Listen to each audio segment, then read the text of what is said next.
Hey there, Marcus here. In this video, I'm going to show you how you can fix the issue if you have the Blink module 2 red light and it's like the solid red light and you want to fix this.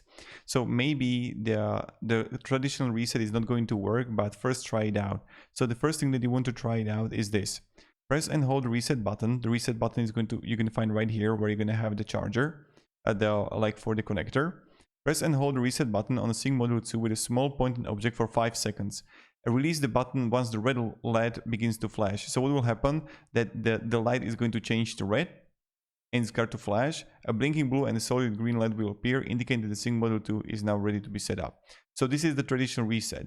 But maybe if you're going to have the red light, it's not going to work. So first what you need to do, unplug the Sync module 2 and wait for 30 seconds. So first what you need to do, unplug it, okay?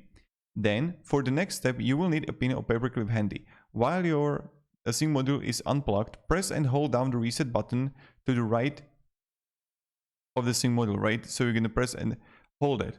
So either if you have a Sync module which is going to be the older one is going to look like here. See? Here, this is the same process. You're going to have a reset button here, or you're going to have the reset button here. Then the next thing you want to do, while you're going to press and hold the reset button, plug it back into the power without releasing the reset button. Continue holding the reset button until you see a flashing red light on the SM. Once you've seen the flash red light, you can release the button. After resetting the SM, wait patiently about 1 minute for the solid blue light to change back into the solid green blinking blue light pattern. This pattern means the firmware has been reset on the Sync module and is ready to reconnect to the Wi-Fi network. Tap on the Sync module icon located on the bottom of the homepage in the Blink app, then select the Change Wi-Fi network option from the list displayed.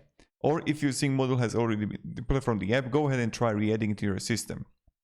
Also, there was a comment that I also had to restart my router and switch to rejoin Blink into Wi-Fi without error. So that's how you're gonna do it. So what you're gonna do, you're gonna unplug it, you're gonna press and hold the reset button, and then you're just gonna plug it after 30 seconds, you're gonna put it back in, and then what will happen is that holding the reset until you see flashing red. First you're gonna have flashing red. Once you see the flashing red light, you can release the reset button. After resetting the SM, wait patiently about 1 minute to the most for the solid blue light to change back into solid green blinking blue light pattern. So I hope I gave you at least a little bit of value with this video. I just really like to give you the straight depth information how to fix the issues that you have, and maybe this is going to work. And yeah, have a great day and goodbye.